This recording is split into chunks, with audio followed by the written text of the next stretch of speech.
Parler ou expliquer le retournement de la conscience, en définitive, ça revient à vouloir expliquer ce qui est inexplicable, parce que ça ne peut être que vécu.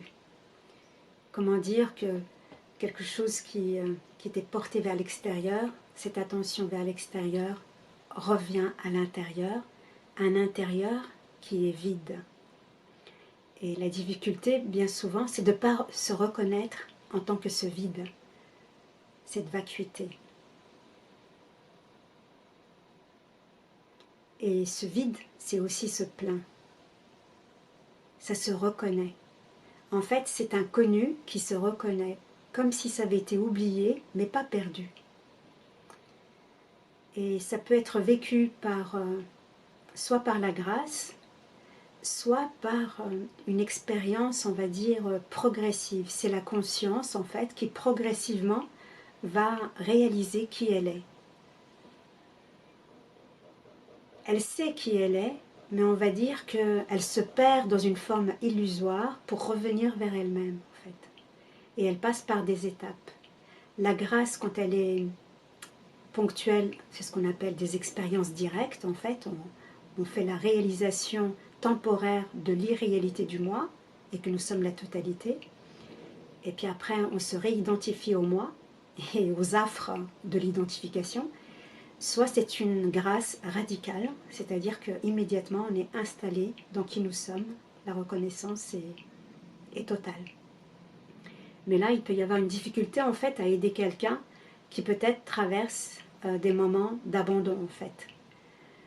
Parce que lui-même n'ayant pas vécu ça, il va plutôt aller chercher à parler de la radicalité, ce qui est normal puisque c'est ce qu'il connaît. Et toutes les voies sont bonnes en réalité. La voie radicale comme la voie progressive. Mais rien n'est de notre volonté. Ce n'est pas nous qui décidons en fait, c'est la conscience elle-même. Donc si la conscience prend entre guillemets un malin plaisir à passer par des expériences dans le plan relatif pour s'abandonner à elle-même, eh bien c'est la voie qu'elle a choisie en fait. Et ça ne sert à rien de lutter. C'est comme quelqu'un qui voudrait, parce qu'il sait que par Internet, il a appris que par Internet, on pouvait gagner beaucoup d'argent, qui va se mettre à investir beaucoup, à se former, à se prendre la tête, et puis en fait à se planter et à réaliser que ce n'était pas sa voie. Donc c'est vraiment suivre le chemin qui est là, qui est inscrit en nous en fait, pour se laisser porter en fait par le mouvement de la vie, qui veut toujours de toute manière revenir à elle-même. Et ici, je parle en connaissance de cause, parce que ça a été vécu par voie progressive. Il y a eu plein d'expériences directes, et en même temps, une voie progressive d'abandon. Notamment l'abandon voilà, d'une relation amoureuse, à savoir que j'arrête de me battre, de lutter pour trouver quelqu'un avec qui avoir une relation. J'arrête de me battre et de lutter pour me maintenir dans une activité, là, de psychologue, de formatrice et de consultante.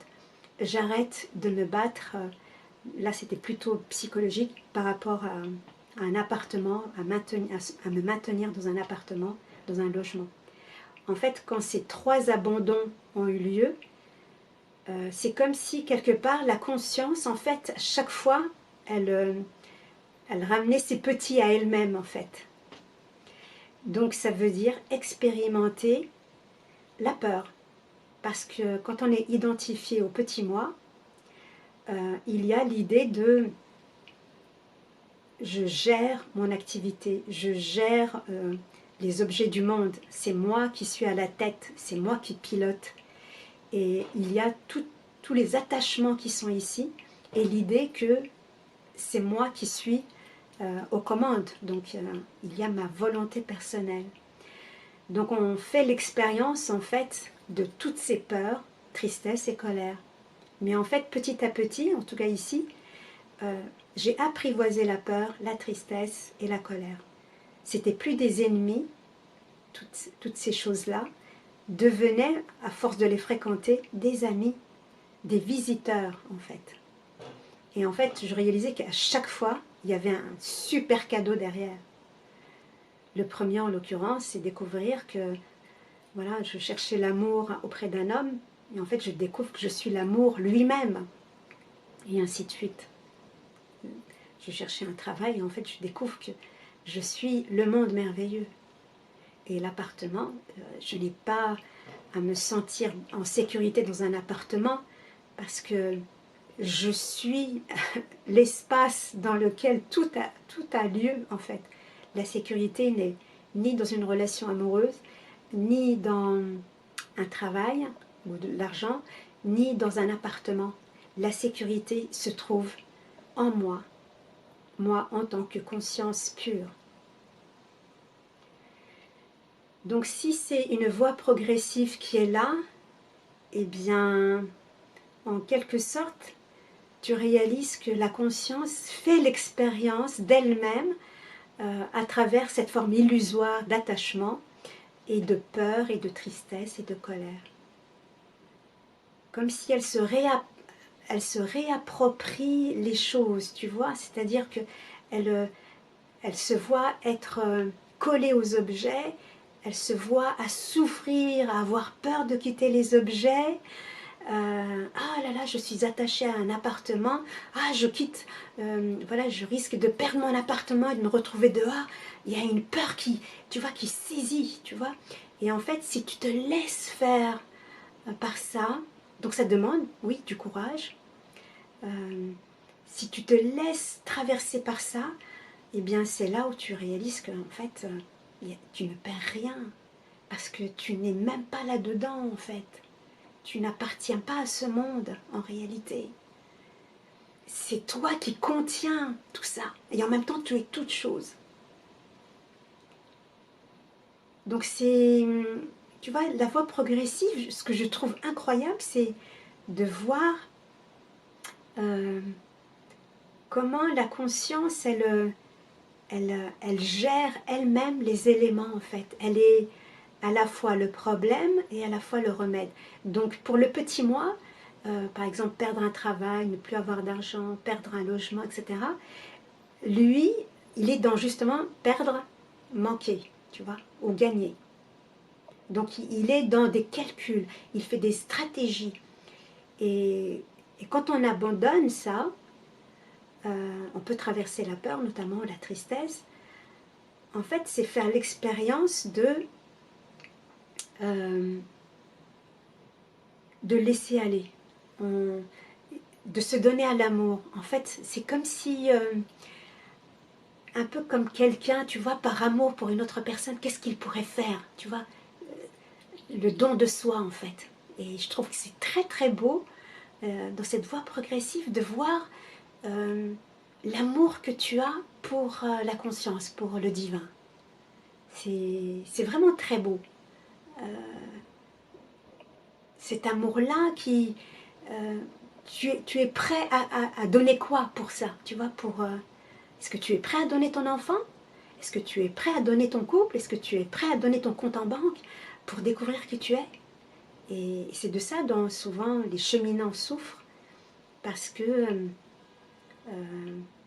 se dire que je vais perdre ça, c'est très douloureux. Mais en réalité, on perd tout. Il n'y a plus de vie. Tu n'as pas de vie, en fait. Tu réalises qu'il n'y a pas de vie. Et en même temps, tout est là. Tu ne possèdes rien et en même temps, tu possèdes tout. Mais il n'y a pas de vie. C'est un rêve, en fait. On imagine, c'est un rêve d'individualité. On imagine avoir une vie personnelle à soi. Mais en vérité, c'est juste une illusion. Mais quand on s'installe dans sa vraie nature et qu'on a fini par se rendre, en fait, par abandonner, on devient comme un enfant, en fait, qui commence à jouer avec les choses, avec les éléments. Et les contes merveilleux, ce sont des contes initiatiques qui nous apprennent ça, en fait. Et dans les contes, le héros est très, très courageux, en fait. Dans tous les contes, d'ailleurs, il est un peu surhomme. Et dans tous les contes, en fait, ce qu'il s'agit de faire, c'est de s'identifier à tous les personnages, puisque nous sommes la totalité, pour voir qu'est-ce que ça dit sur nous-mêmes en fait. Et ensuite pour suivre le chemin que suit le petit Pousset, le vaillant petit tailleur, Cendrillon, la Belle et la Bête, tu vois. C'est suivre ou l'esprit dans la bouteille, c'est suivre ce que fait le héros, parce que le tout est de nous ramener à l'unification. Hein, le baiser du prince et de la princesse, c'est la réunification. En fait, avant, on était fragmentés, dispersés partout, hein, avec les attachements à gauche, à droite.